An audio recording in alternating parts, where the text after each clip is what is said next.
The leather-bound box felt heavier than it should have in Martin Collier's hands. He'd found it while clearing out his grandmother's attic in Savannah after her passing last month. The small brass clasp had tarnished over the decades, but it still functioned with a satisfying click when he pressed it. Inside, nestled in faded velvet, lay a daguerreotype in remarkable condition, a somber-faced Confederate officer in full regalia, his eyes piercing even through the antiquated photographic process. "That's quite the find," said Dr. Liza Winters, the university archivist at Emory, where Martin worked as an associate professor of American history. She adjusted her glasses as she examined the image. "Civil War era, definitely. Do you know who he is?" Martin shook his head. "Not a clue. There's no name, just a date scratched on the back. April 14th, 1863. Eliza handled the daguerreotype with gloved hands, turning it over carefully. "The preservation is extraordinary. Most of these have significant tarnishing by now. My grandmother never mentioned it." "I didn't even know we had Confederate ancestors," Martin said, running a hand through his graying hair. At 42, he'd built his career studying post-Reconstruction Southern politics. But his own family history remained curiously blank before his great-grandfather. Well, it's not uncommon. Many families either glorified or buried their Confederate connections, depending on their perspective, Eliza said. "Have you considered bringing this to the Center for Civil War Research?" Dr. Harmon specializes in identifying unknown soldiers from photographic evidence. The university had recently received a substantial grant to digitize and catalog Civil War artifacts from private collections. Martin had contributed to the proposal, though his interest had always been more academic than personal. "I might something about his eyes, though," Martin trailed off, unable to articulate the strange feeling the photograph gave him, like the officer wasn't looking at the camera, but directly at him, across the chasm of over 160 years. That night, Martin dreamed of cannon fire and the smell of gunpowder. He woke at 3:17 a.m., his bedroom unusually cold despite the Georgia summer heat outside. The daguerreotype sat on his nightstand where he'd left it, in the dim glow of the streetlight filtering through his curtains. He could swear the officer's eyes had shifted position, now looking slightly to the left rather than straight ahead. "Ridiculous," he muttered, turning the photograph face down and trying to go back to sleep. The next morning, he drove to the university with the daguerreotype tucked safely in his messenger bag. Dr. Samantha Harmon welcomed him into her cluttered office with genuine enthusiasm. "A previously undocumented daguerreotype? That's extraordinary, Martin." Her eyes lit up behind round spectacles. "May I?" As she examined the image, her expression changed from excitement to puzzlement. "This is strange. What is it?" "The uniform details, they're accurate, but ... ball quotes." She hesitated. "There's something not quite right about the eyes." Most daguerreotypes required subjects to remain perfectly still for several minutes. The eyes usually have a distant, unfocused quality. This man's gaze is unusually sharp, almost ... aware. Martin felt a chill despite the warm office. "Can you identify him?" "I'll need to cross-reference with our databases." "Leave it with me for a few days?" Martin agreed, though not without a strange reluctance to part with the image. As he walked back to his office, he couldn't shake the feeling that he'd just set something in motion that couldn't be stopped. 3 days later, Samantha Harmon's email arrived just as Martin was finishing his lecture on Reconstruction-era voting rights. The subject line read simply, "We need to talk." He found her in the university's special collections room, surrounded by open books and printouts. Her usually neat appearance was disheveled, as if she hadn't slept. "I found him," she said without preamble. "Colonel Thaddeus Ambrose Clayton, 18th Georgia Infantry. Commanded a regiment at Chancellorsville." "That's fantastic," Martin said, setting down his bag. "Why the urgency?" Samantha pushed a printout toward him. It was a page from a regimental history, featuring the same daguerreotype that had been in his grandmother's attic. "The 18th Georgia kept meticulous records," she continued. "According to them, this daguerreotype was taken on April 13th, 1863, at a studio in Richmond." "That matches the date on the back," Martin noted. "Yes, but here's where it gets strange." She slid another document across the table. "This is Colonel Clayton's death certificate. He died on April 12th, 1863, the day before the photograph was supposedly taken." Martin stared at the certificate, trying to process what she was saying. "That's impossible. It must be a clerical error." "That's what I thought, too. So I cross-referenced with personal diaries from other officers in his regiment, official Confederate Army correspondence, and burial records." She looked up at him, her face pale. "Every source confirms it. Clayton was killed by a Union sharpshooter while on reconnaissance near the Rappahannock River on April 12th. His body was prepared and buried on the evening of April 12th in a marked grave. Then who's in the photograph? Exactly. Samantha pulled out another document. I found this letter from Lieutenant James Beauregard, Clayton's second in command. He writes to Clayton's widow on April 15th, expressing condolences and mentioning that they'd intended to have the regiment's officers photographed on the 13th. But after Clayton's death, they decided to proceed with the remaining officers as a memorial. Clayton isn't mentioned as being present because he was already buried. The air in the room seemed to grow colder. Martin reached for the daguerreotype, studying the face again. The eyes still seemed to follow him. There's one more thing, Samantha said quietly. I found a genealogical record linking your maternal line to Colonel Clayton's younger brother, Richard. Martin's head snapped up. He's my ancestor? Not directly. Richard died childless in 1867, but your great-great-grandmother was Richard's wife's sister. Family by marriage, but family nonetheless. The daguerreotype could have been passed down that way. Martin sat back, trying to make sense of it all. So we have a photograph of a dead man taken the day after he was buried, which somehow ended up in my grandmother's possession through a tenuous family connection. That about sums it up, Samantha agreed. Unless there's been a massive coincidence of errors across multiple independent sources or ... or what? She hesitated. Or something much more difficult to explain. Yes, I talked. Neither noticed the slight movement in the daguerreotype on the table between them, the almost imperceptible shift in the officer's eyes as they turned to focus on Martin's face. That evening, Martin couldn't concentrate on grading papers. The daguerreotype sat on his desk, returned to its leather case. He'd considered leaving it with Samantha, but something compelled him to bring it home, a decision he was now beginning to regret as the shadows lengthened across his study. A knock at the door startled him. It was Derek, his neighbor and friend, bearing a six-pack of craft beer. Thought you might need company, Derek said. You've been holed up since your grandmother died. Not healthy, man. Martin welcomed the distraction, though he carefully closed his study door, leaving the daguerreotype inside. Over beers, he found himself telling Derek about the photograph, omitting the more unsettling details. Civil War stuff, huh? My great-grandfather was big into the tree enactments and all, Derek said. He had this theory about daguerreotypes capturing more than just images. What do you mean? Derek shrugged. Old superstition. Some people believe the early photographic process could capture fragments of the soul. That's why everyone looked so miserable in those old photos. They were afraid the camera was stealing something vital. Later, after Derek left, Martin found himself drawn back to his study. The daguerreotype seemed to call to him. He opened the case and nearly dropped it. The officer's pose had subtly changed. His hand, previously resting on a table, now gripped the hilt of his sword. I'm losing my mind, Martin whispered, rubbing his eyes. His phone rang, making him jump. It was Samantha. I found something else, she said without greeting. Clayton's burial site. Isn't it in Virginia? Originally, yes. But after the war, many Confederate officers were reinterred in proper cemeteries. Clayton was moved to Oakland Cemetery in Atlanta in 1866. Martin's pulse quickened.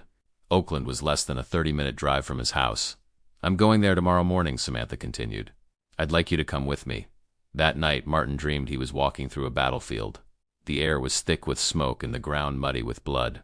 A figure in a Confederate uniform stood with his back to Martin, watching the carnage. When the figure turned, it was the officer from the daguerreotype, his face exactly as captured in the image, but his eyes alive with recognition. You brought me back, the officer said, his voice rustling like dry leaves. Now I must finish what was interrupted. Martin woke gasping, sheets soaked with sweat. The digital clock read 3:17 a.m., the same time he'd awakened 3 nights ago.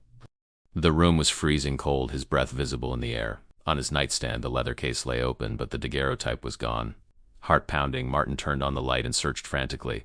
He found the photograph on his desk, propped against his laptop. Image had changed again. The officer now stood beside what appeared to be a freshly dug grave, his expression triumphant. With shaking hands, Martin texted Samantha, "Something's happening with the daguerreotype. Meet me at Oakland Cemetery at sunrise." Oakland Cemetery was shrouded in early morning mist when Martin arrived. The historic graveyard, with its Victorian monuments and ancient oaks draped in Spanish moss, had always been one of his favorite places in Atlanta. Today it felt ominous. Samantha was waiting by the entrance, dark circles under her eyes suggesting she'd slept as poorly as he had. "You look terrible," she said by way of greeting. "You haven't seen what I've seen," Martin replied, showing her the daguerreotype, now back in its case. He didn't dare open it again. "Tell me." As they walked through the cemetery, Martin recounted his experiences. The dreams, the changing image, the inexplicable cold. Most people would say you're experiencing pareidolia combined with suggestion, Samantha said carefully. Seeing patterns that aren't there because your mind expects them. And what do you say? She hesitated. I say that in my 15 years studying Civil War artifacts, I've heard too many similar stories to dismiss them entirely. They reached the Confederate section of the cemetery, where rows of uniform markers stood in military precision. Samantha consulted her notes and led them to a modest headstone inscribed with Clayton's name, rank, and dates, 1826 to 1863. Well, he's definitely buried, Martin said, feeling somewhat foolish in the growing daylight. Samantha knelt by the grave, brushing leaves from the stone. According to the cemetery records, this grave was undisturbed until 1992, when the cemetery underwent some renovations. Ground-penetrating radar was used to map the locations of all burials. She looked up at Martin. The report notes an anomaly with this grave. What kind of anomaly? The coffin was detected, but the radar suggested it might be empty. Martin stared at her. Are you saying someone exhumed Clayton's body?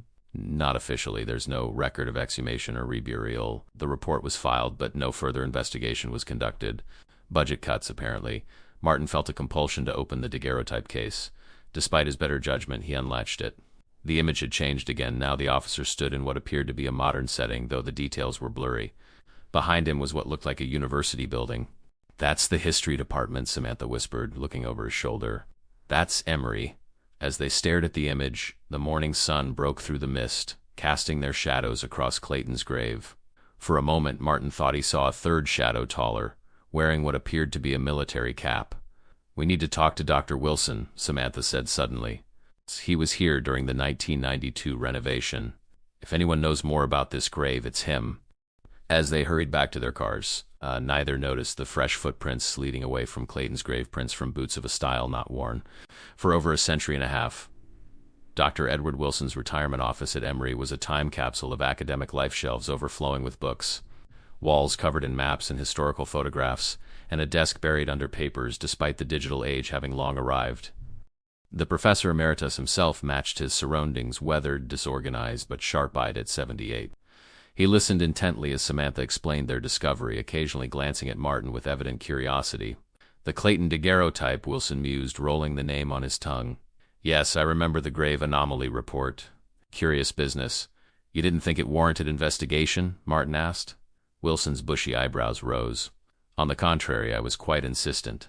The university had just received a significant collection of Clayton family papers, letters, diaries, military orders. I thought the empty grave might connect to rumors that had circulated after the war. What rumors? Samantha leaned forward. That Clayton didn't die when or how the official records state. Wilson shuffled through a filing cabinet, eventually extracting a yellowed folder. Here we are. These are copies of letters from soldiers in the 18th Georgia, written weeks after Clayton's supposed death. 3 different men claimed to have seen him walking through camp at night. Martin felt a chill. Mass hysteria? Grief? Perhaps. But there's also this. Wilson handed over a brittle newspaper clipping from 1865, a report from Richmond, after the Confederate government fled. When they opened the treasury vault, they found several strongboxes, empty, gold and currency missing. A witness described seeing a colonel matching Clayton's description leaving the building before the evacuation. You think Clayton faked his death to steal Confederate gold? Samantha sounded skeptical. I'm merely presenting historical curiosities, Wilson replied mildly. The university denied my request to investigate the grave further. Shortly thereafter, the Clayton papers were removed from our archives, recalled by the donor family. Which family? Martin asked, though he already suspected the answer. The Colliers through your grandmother's line, Wilson confirmed. I always wondered if they found something in those papers they preferred to keep private. Martin's mind raced. His grandmother had never spoken of Confederate ancestors or family papers. What else had she kept hidden? There's one more thing you should know, Wilson said, his voice lowering. After the Oakland survey, I did some unofficial research. Clayton wasn't just any officer. He was assigned to the Confederate Treasury Department in 1863, specifically to hide assets in anticipation of a potential Union victory. And you think he took that assignment as an opportunity to disappear with the gold, Martin concluded? It would explain the empty grave, wouldn't it? Wilson smiled thinly. A man willing to be photographed after his death might be capable of anything. As they left Wilson's office, Martin checked the daguerreotype again. The image had changed once more. Now the officer stood in what was unmistakably Martin's own living room. looking directly at the camera with a slight smile playing at his lips. "He's coming for something," Martin whispered. "Something he thinks I have." Thunder rumbled in the distance as Martin unlocked his front door, Samantha close behind him. The weather had turned while they were at Emory, dark clouds gathering despite the forecast for clear skies. It felt appropriate somehow, ominous weather for an ominous situation. "If your grandmother had Clayton family papers, where would she have kept them?" Samantha asked, glancing around the living room. "I've already cleared out most of her house, but there were some boxes I brought here that I haven't gone through yet." Martin led the way to his spare bedroom, where several cardboard boxes sat stacked against the wall. Family photos, letters, that kind of thing. They began sorting through the boxes methodically. Old photo albums, Christmas cards, tax records, the mundane documentation of his grandmother's long life. Nothing that suggested Confederate gold or family secrets. "Martin, look at this." Samantha held up a small key with an ornate head. It was taped to the back of this photograph. The photo showed his grandmother as a young woman, standing beside an elderly man outside a bank. On the back was written with Uncle Richard, Savannah First National, 1953. Uncle Richard? That doesn't make sense. Richard Clayton died childless in 1867. "Family names often repeat," Samantha suggested. "This could be a descendant of another family line, or the name could have been used to honor the connection." Martin studied the key.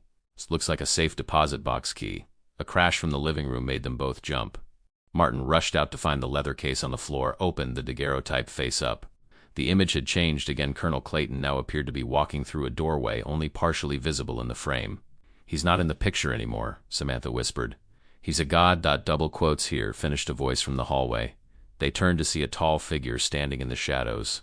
For a moment, Martin thought it was a man in a historical reenactment costume, but as the figure stepped forward, the illusion of modernity vanished.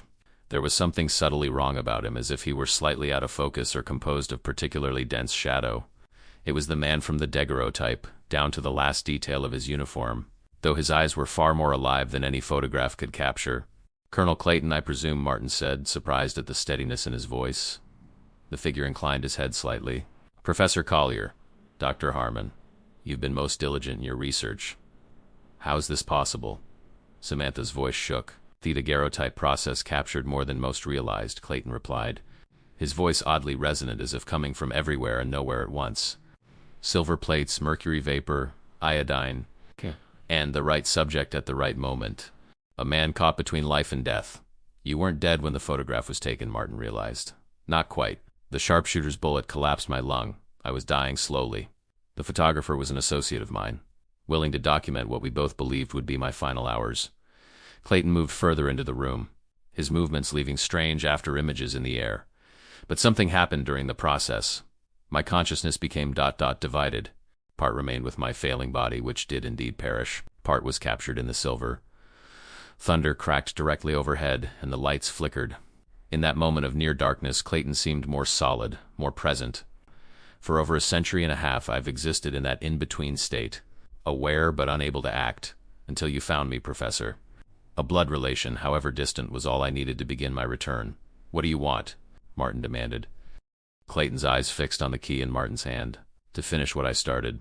The Confederacy may have fallen, but I made certain provisions for the future, for my family's future. Your grandmother understood this.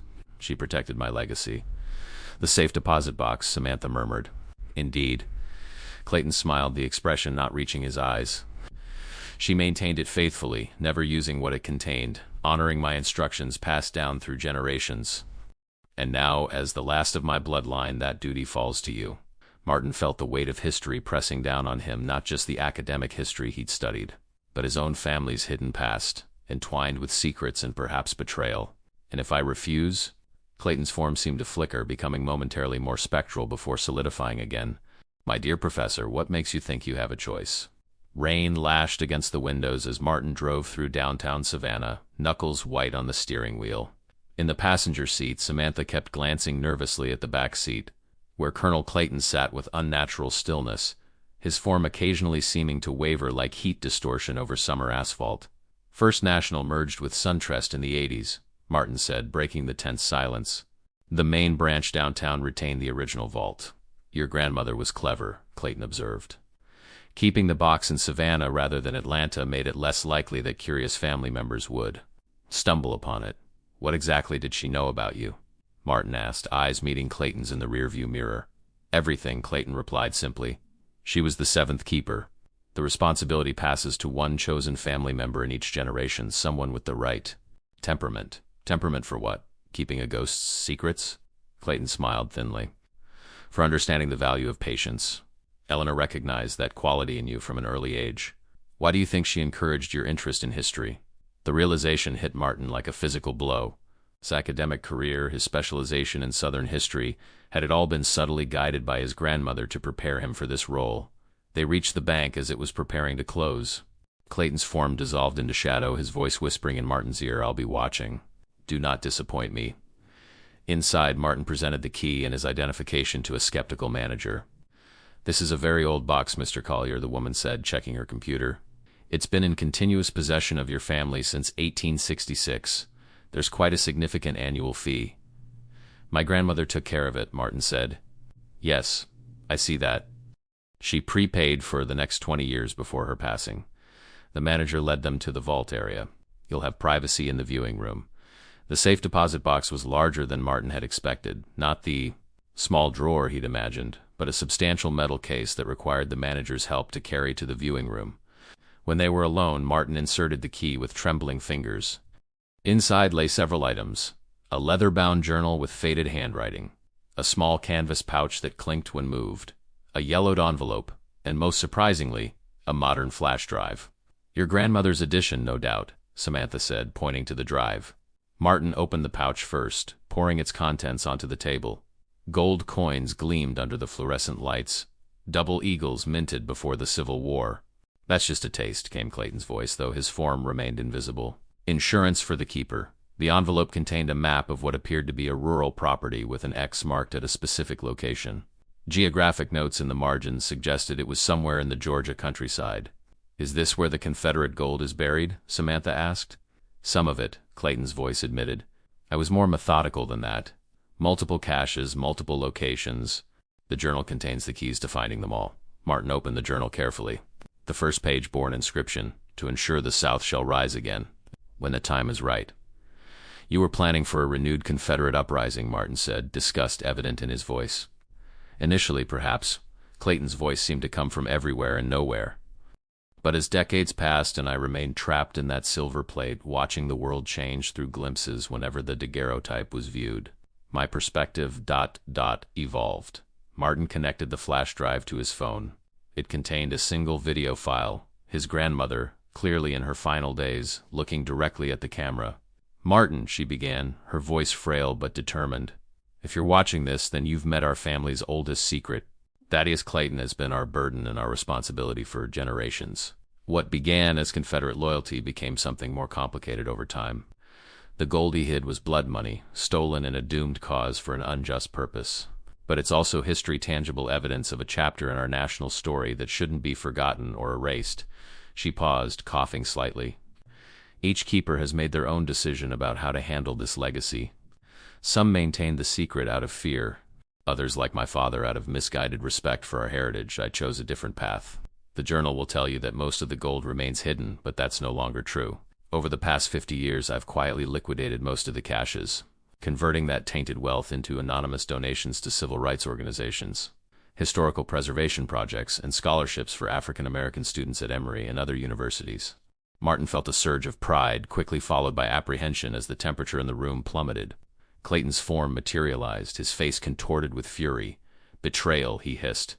"All these years, double quotes, she made her choice," Martin said, standing to face the apparition, "as each keeper has. And now it's my turn." The drive back to Atlanta was tense. Clayton had vanished after his outburst in the bank, but Martin and Samantha both sensed his presence, a cold pressure in the air that made it difficult to breathe. The daguerreotype, which Martin had left in the car, was now blank, just an empty silver plate reflecting nothing. "He's untethered now," Samantha said quietly. "Whatever connection bound him to the photograph has been broken." Martin's phone rang. The university's special collections department. He put it on speaker. "Professor Collier, this is Lisa from Archives. Something strange has happened with the Clayton documents Dr. Harmon requested. They've disappeared." "What do you mean disappeared?" Martin asked, though he already suspected the answer. "The files were on my desk for digitization, but when I returned from lunch, the contents were gone. Not just misplaced. The folders are still there, but every document inside has vanished." The surveillance cameras showed no one entering the room. After ending the call, Martin exchanged a look with Samantha. He's gathering his resources. The question is, what for? Your grandmother's video mentioned multiple caches, Samantha pointed out. She said she'd liquidated most of them, but perhaps not all. The map in the safe deposit box, Martin realized. It could lead to the last cache, the one she didn't find or chose to leave intact. As they crossed into Georgia, dark clouds seemed to follow their car, an isolated storm moving against the prevailing winds. Occasionally, lightning would illuminate the interior, and in those flashes, Martin thought he could see Clayton sitting in the back seat, his form becoming more solid with each manifestation. They reached Martin's house after midnight. The moment they stepped inside, they knew something was wrong. Despite the summer heat, the house was freezing cold. Books had been pulled from shelves, drawers left open. Someone had searched the place thoroughly. "He's looking for the journal," Samantha whispered. "Which is safely in my bag." Martin patted his messenger bag. "But he's found something else." On Martin's desk lay a collection of old letters, documents he'd never seen before. Beside them sat a modern laptop, open and running, displaying a map of Georgia with several locations marked. Your grandmother wasn't as thorough as she believed. Clayton's voice came from the shadows before his form coalesced near the desk. "She found most of my caches, yes, but not the largest. Not the one that matters most. The Confederate treasury gold," Martin guessed. Among other things. Clayton's form seemed more solid now, less like a projection and more like a man standing in the room. "Documents, weapons, items of strategic importance. I was thorough in my contingency planning. For a cause that's been lost for over 150 years, Samantha said. Clayton smiled coldly. "Causes evolve, Dr. Harmon. So do purposes." He gestured to the laptop. "Your modern technology has made my task considerably easier. What once required months of coded correspondence and clandestine meetings can now be accomplished with a few keystrokes." Martin approached the desk cautiously. The screen showed what appeared to be an extremist message board, with discussions about reclaiming Southern heritage in the coming conflict. Username Colonna Birth had been posting coordinates and instructions. "You're trying to incite another civil war," Martin said in horror. "I'm merely providing resources to those already inclined toward such action," Clayton corrected. "The divisions in your modern America run deeper than they did in my time, masked by politeness perhaps, but festering nonetheless. All it needs is a spark. And a cache of Confederate gold to fund it," Samantha added. "Gold, historical documents proving federal overreach dating back to Reconstruction, and weapons stored with preservation techniques far ahead of their time," Clayton confirmed. "I was not merely a treasurer, Professor. I was an engineer by training," Martin thought quickly. The journal in his bag contained the keys to finding all the caches, including, presumably, this last and most significant one. Clayton needed it, or he wouldn't have searched the house. "Why reveal all this to us?" Martin asked. "Why not just take what you need and disappear?" "Because I require the journal," Clayton said simply. "And because blood binds us, Professor Collier. You are the rightful keeper. I had hoped you might understand the historical significance of what I offer, a chance to correct the mistakes of the past by repeating them, by funding domestic terrorists." Martin shook his head. "My grandmother was right to do what she did." Clayton's expression hardened. "Your grandmother was a traitor to her heritage, but you still have a choice." The temperature in the room dropped further, frost forming on the windows despite the summer night outside. Clayton's form flickered, and suddenly he was directly in front of Martin. Close enough that Martin could see the individual threads in his uniform, could smell gunpowder, and something else, the faint metallic scent of blood. "The journal," Clayton demanded, extending his hand. "Now." Martin felt the weight of the journal in his bag, pressing against his side like a burning coal. Part of him, the historian, the academic, recognized the incalculable historical value of what Clayton offered. Original Confederate documents, preserved weapons, tangible connections to a pivotal moment in American history. But the larger part of him recoiled at what Clayton intended. Not preservation, but resurrection of the darkest aspects of that history. "No," Martin said, his voice stronger than he expected. "Whatever you're planning ends here." Clayton's face contorted with rage. "You forget your place, Professor. I've had a century and a half to learn the limits of my condition. I may have begun as a mere impression in silver, but I had grown far beyond that." The lights in the house flickered and died. In the sudden darkness, Clayton's form seemed to expand, filling the room with a cold, suffocating presence. Books flew from shelves, papers swirled in an impossible wind. "Martin," Samantha called out, her voice barely audible above the supernatural tempest. "The daguerreotype." Understanding flashed through Martin's mind. The photograph had been Clayton's prison and his gateway, perhaps it could be again. But it lay blank and empty on the desk, no longer containing his image. As if reading his thoughts, Clayton laughed. The daguerreotype is merely a vessel, and I've outgrown it. Your grandmother suspected its importance, keeping it hidden all these years, but she never truly understood its function. Martin's academic mind raced through what he knew about daguerreotype silver-coated copper plates, exposed to iodine vapor, developed with mercury. The chemical process that had somehow captured more than just Clayton's image. Mercury, Martin whispered to Samantha. The development process used mercury vapor. Her eyes widened in understanding. She edged toward Martin's study as Clayton continued his tirade, detailing how he would use the remaining gold to fund a network of modern secessionists. Martin tried to keep Clayton's attention. Even if you find the final cache, what makes you think anyone would follow a ghost from a failed rebellion? I won't remain a ghost, Clayton said, his voice echoing strangely. The daguerreotype captured me at the moment between life and death. With the right vessel, I can return completely. The implication sent a chill down Martin's spine that had nothing to do with the supernatural cold in the room. You need a body. Clayton's eyes fixed on him with predatory focus. Blood of my blood. A fitting symmetry, wouldn't you say? From the study, Martin heard the sound of breaking glass. Samantha had found what they needed. Clayton turned toward the noise, and Martin took his opportunity. He lunged across the room, grabbing the blank daguerreotype from the desk. The silver surface felt unnaturally cold, burning his fingers like dry ice. Your grandmother was more clever than you realize, Clayton said, turning back to Martin. She researched methods of containing me, but in the end she couldn't bring herself to destroy a family heirloom, even one as dangerous as this. She didn't know what you were planning, Martin countered. If she had all quotes, she suspected. Why do you think she emptied most of the caches? She was weakening me, limiting my resources. Clayton moved closer, his form becoming more substantial with each step. But she underestimated how much power I'd accumulated over the decades.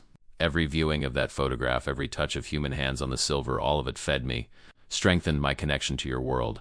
Samantha appeared in the doorway, something clutched in her hand. Her eyes met Martin's, and he understood what he needed to do. You want the journal? Martin said, reaching slowly into his bag. Fine. But first, tell me where the final cache is located. If I'm to be your vessel, I deserve to know what I'm part of. Clayton's eyes narrowed suspiciously, but pride, his weakness in life and apparently in death as well, loosened his tongue. Stone Mountain. Fitting, isn't it? The very monument to the Confederacy conceals its means of resurrection. Martin withdrew the journal from his bag, holding it out. As Clayton reached for it, Martin suddenly tossed the blank daguerreotype directly at him. Clayton instinctively caught it, his spectral hands connecting with the silver surface. Now! Martin shouted. Samantha rushed forward, uncapping the small vial of mercury she'd found in Martin's study, part of a historical preservation kit he used for demonstrations with his students. She flung the contents toward Clayton, the liquid metal droplets passing through his form but coating the daguerreotype in his hands. A terrible scream filled the room, not quite human, resonating at a frequency that made the windows vibrate. Clayton's form began to waver, pulling inward toward the silver plate like water down a drain. His face contorted in fury and disbelief. The process works both ways, Martin said, backing away as the phenomenon intensified. Mercury vapor released the image. Mercury reabsorbs it. This isn't over, Clayton's voice distorted, echoing strangely as his form continued to collapse inward. Blood calls for blood. You'll never be free of me. With a final, unearthly howl, Clayton's form disappeared entirely, drawn back into the daguerreotype. The silver surface, now coated with a thin layer of mercury, began to show an image again, the colonel. His face twisted in rage, hands pressed against the surface as if trying to break through a window. The supernatural cold dissipated, and the house's lights flickered back to life. Outside, the storm that had followed them from Savannah began to clear. Is it over? Samantha asked, staring at the daguerreotype on the floor. Martin carefully picked it up using a handkerchief, avoiding direct contact with the mercury-coated surface. Oh, for now. But he was right about one thing. We need to find that final cache before his online followers do. The laptop on the desk still displayed the extremist forum where Colonel Rebirth had been posting. The most recent message, timestamped just minutes before, contained coordinates and a cryptic message. Patriots, be ready. The day of reckoning approaches. Southern justice will rise again on the mountain of our forefathers. Stone Mountain, Samantha confirmed, looking at the coordinates. We need to contact the authorities. With what evidence? Martin gestured around the room. A ghost story and a daguerreotype? We need proof first. He carefully placed the daguerreotype back in its leather case, handling it with the handkerchief. The image remained visible, but contained Clayton trapped once more in his silver prison. The journal should have the exact location at Stone Mountain, Martin said, flipping through the faded pages. My grandmother decoded most of it years ago, according to her notes. As dawn broke over Atlanta, they had a plan. They would find the cache, document its contents, and then bring in the proper authorities. What they didn't know was whether Clayton's influence extended beyond his physical manifestation, or how many followers he'd already gathered through his online activities. What was certain was that the past was never truly dead in the American South, just waiting beneath the surface, ready to emerge when called. Stone Mountain loomed against the morning sky, its granite face bearing the massive carved relief of Confederate leaders, a monument to the lost cause ideology that had helped keep Clayton's spirit alive for generations. The park was already filling with weekend visitors as Martin and Samantha made their way along a less traveled path, following the coordinates from Clayton's journal. According to this, we are looking for the eagle's eye, some kind of natural formation that resembles an eagle, Martin said, studying both the journal and a park map. Over there, Samantha pointed to an outcropping high on the eastern face of the mountain. From this angle, that rock formation does look somewhat like a bird's profile. The climb was arduous, made more difficult by their need to avoid drawing attention. Martin carried a backpack containing the leather case with daguerreotype. He hadn't dared leave it behind, along with tools they might need: flashlights, a small shovel, gloves, and his phone with its high-resolution camera for documenting what they found. By mid-morning, they reached the outcropping. Close, the eagle's eye was a small dark crevice in the granite face. The journal mentions 20 paces west from the eye, where stone meets soil, Martin read. They followed the directions to a spot where the granite sloped down to meet the forested ground. Nothing seemed unusual about the area, just soil, rocks, and pine needles. Start digging, Martin suggested, handing Samantha a collapsible shovel from his pack. They took turns, excavating a widening hole in the rocky soil. After nearly an hour, Samantha's shovel struck something solid with a metallic clang. I found something, she said, brushing away dirt to reveal what appeared to be an iron handle. Together they cleared enough soil to expose what it was attached to: a trapdoor, roughly 3 feet square, made of iron plate that had been treated with some kind of preservative to prevent rust. A complicated lock mechanism secured it.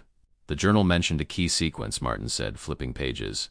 Here are the dates of our greatest victories in sequence of significance. Chancellorsville, Fredericksburg, First Bull Run, Chickamauga, Samantha suggested, naming Confederate victories. Martin studied the lock. It had 4 dials with numbers from 0 to 9. Let's try the years. 1863, 1862, 1861, 1863.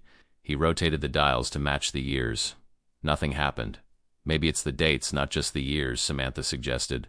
After several attempts, they found the correct combination: 0503, 1312, 2107, 2009, the month and day of each battle. The lock clicked open, and Martin pulled the heavy trapdoor upward, revealing a steep set of stairs descending into darkness. Cool, dry air wafted up from below. An underground chamber, Samantha whispered. How did he manage to build this undetected? The journal mentions he employed freed slaves for labor, paying them in gold but telling them it was a Confederate ammunition store, Martin said grimly. Once the work was complete, he ... double quotes, he couldn't finish the sentence. He eliminated the witnesses, Samantha concluded. Monsters exist in every era. They descended carefully. Flashlights illuminating what appeared to be a man-made cavern, perhaps 20 feet square, shored up with timber that had somehow remained intact for over 150 years. The air was remarkably preserved, suggesting an ingenious ventilation system that had continued functioning all this time. What they found inside made them both gasp. Stacked against one wall were wooden crates stamped with Confederate Army markings. Another wall held racks of rifles, not just Civil War Euro weapons, but modern firearms that had clearly been added much more recently. Metal strongboxes were arranged in neat rows, each bearing a date spanning from 1865 to the present year. Someone's been maintaining this place, Martin said, a chill running down his spine despite the cavern's comfortable temperature, adding to it. Your grandmother couldn't have been the only keeper to make her own decisions about Clayton's legacy, Samantha suggested, examining the strongboxes. Some must have continued his work. They opened one of the older crates. Inside, gold coins gleamed in the flashlight beamed. Oval eagles and other pre-Civil War currency worth millions at today's values. Another crate contained documents, maps, military orders, and personal letters from Jefferson Davis and other Confederate leaders.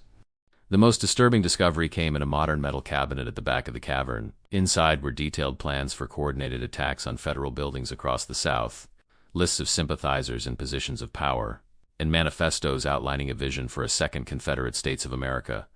This goes far beyond one ghost with a grudge, Samantha said, photographing everything with Martin's phone. This is an active conspiracy. As they documented the contents of the cache, Martin felt a familiar cold creeping into the air. He turned to find the backpack he'd set down was open, and the leather case containing the daguerreotype was missing. "Samantha," he said urgently, "we're not alone." From the shadows stepped a park ranger, his uniform crisp but his eyes cold and empty in a way that made Martin's blood freeze. In his hands was the open leather case, the daguerreotype clearly visible. "Collier," the ranger said, but the voice was Clayton's, "did you really think Mercury could hold me forever? Every vessel breaks eventually." "You're possessing him," Martin realized. "Using him like a puppet. A temporary arrangement," Clayton said through the ranger's mouth, "but sufficient for my purposes." He gestured around the cavern. "You've found my legacy. The question is, what do you intend to do with it?" "Turn it all over to the FBI," Martin said without hesitation. "This ends now." The ranger's face twisted into a smile that didn't belong on it. "Brave words from a man in your position. But perhaps you'd reconsider if you understood the full scope of what's in motion." He removed a phone from his pocket, showing them a screen filled with messages. "My online followers, as you called them, are already converging on Stone Mountain. By sundown, they'll have everything they need to launch what they've been planning for years." "And what exactly is that?" Samantha demanded. "A correction of historical injustice," Clayton said. "A balancing of scales long overdue. The South didn't lose the war. Confederate merely lost a battle in a much longer conflict, one that continues to this day in boardrooms, courtrooms, and classrooms like yours." Martin's mind raced. They needed to alert authorities, but were trapped underground with Clayton controlling the only exit. The daguerreotype was their one advantage, the object that had both imprisoned and empowered him. "You still need the journal," Martin said, his hand moving to his pocket where he'd stored it. "Otherwise you wouldn't be talking to us. You'd have already killed us." Clayton's borrowed face darkened, perceptive. "The journal contains rituals and formulas. I require methods for transferring consciousness permanently, not just temporarily possessing a host. Your grandmother removed those pages from my original notes, but kept them in the journal for safekeeping. A mistake on her part," Martin said. "Or wisdom," Clayton countered. "She understood that knowledge should be preserved, even dangerous knowledge. For the right moment, the right keeper." He extended the ranger's hand. "The journal, Professor. Or one starts sending messages that will accelerate today's timetable considerably." Martin slowly removed the journal from his pocket, his mind working furiously. Everything Clayton had done, from his original theft of Confederate gold to his current manipulation of modern extremists, was built on deception. History itself was his weapon, and perhaps Martin realized history could be his downfall. "Before I give you this," Martin said, "I want to know one thing. The photograph, the daguerreotype. Quote, why were you in it after you supposedly died? The truth." Pride flickered across the ranger's borrowed features. "An ingenious plan. I arranged for my death to be reported while I diverted treasury funds. The daguerreotype was to document my living face after my supposed demise, proof of my success, to show certain conspirators. But the photographer used an experimental process, and when combined with my near-death state from injuries sustained during my escape, quote, you created a doorway between worlds," Samantha finished. "Unintentionally, yes." Clayton nodded the ranger's head. "Enough history. The journal now." Martin held it out, but as Clayton reached for it, he pulled it back. "One more thing. You said blood calls to blood. That I'm the rightful keeper because we're family, distant relation. But yes, then why didn't my grandmother destroy the daguerreotype? Why preserve your prison all these years?" Something like uncertainty crossed the ranger's face. Sentimentality, perhaps. Southern women were often overly romantic about family connections. Martin shook his head. "No, I think she kept it because she knew something you don't, something about our family." He opened the journal. To its final pages, pages he hadn't shown Samantha, pages containing his grandmother's last entries. It wasn't just donating your gold to civil rights causes. She was funding genealogical research. He held up a family tree diagram. Clayton didn't die childless, as the official records state. He had a child with a woman he owned. The ranger's face contorted in fury. "Lies. DNA doesn't lie," Martin continued. "My grandmother had herself tested. Our family doesn't descend from your brother Richard. We descend from you, and from Esther, a woman you enslaved." He stepped forward, watching the dawning horror on Clayton's borrowed face. "Your blood calls to mine because your son was my great-great-grandfather. The family that's been keeping your secrets. Distributing your gold to repair the damage of your cause. There. It's the descendants of a woman you considered property. Clayton lunged forward with an inhuman howl, but Martin was ready. He flung the journal aside and grabbed for the daguerreotype in the ranger's hand. Their fingers touched the silver surface simultaneously, Martin's living flesh and the ranger's hand animated by Clayton's spirit. The effect was immediate and catastrophic. The cavern filled with blinding light as Clayton's essence was torn between the silver plate and his temporary host. The ranger collapsed to the ground, unconscious but breathing, while the daguerreotype in Martin's hand began to smoke and blacken. "Run!" Martin shouted to Samantha, shoving the ruined daguerreotype into his pocket and helping her drag the unconscious ranger toward the stairs. They emerged into daylight just as the first rumble shook the mountain.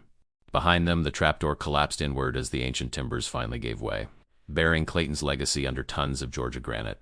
Weeks later, Martin stood in a quiet corner of Oakland Cemetery. The authorities had taken his story seriously enough to investigate the Stone Mountain site, discovering the collapsed cavern and enough evidence to arrest several members of the extremist network Clayton had been cultivating. The ranger had recovered with no memory of his possession. The daguerreotype, however, had been destroyed in the confrontation, the silver plate warped and blackened beyond recognition. Martin had brought it here to Clayton's empty grave, along with the journal containing his grandmother's research. "You were right," he said aloud, though whether he was addressing his grandmother or Clayton's spirit, he wasn't entirely sure. Some history shouldn't be forgotten, even when it's painful, especially then. He placed both items in a small metal box, then buried it beside the headstone, marking the spot with a simple quartz stone. As he walked away, he felt lighter somehow, as if a weight had been lifted not just from him but from generations of his family. The past couldn't be changed, but its hold on the present wasn't absolute. History might repeat itself, but it didn't have to, not if enough people remembered it honestly and chose a different path. Behind him, the last rays of sunset struck Clayton's headstone, illuminating the dates carved there, 1826 to 1863. Dates that told only part of the story, as all such markers do. The full truth, like the man himself, remained buried, not forgotten, but no longer a threat to the living.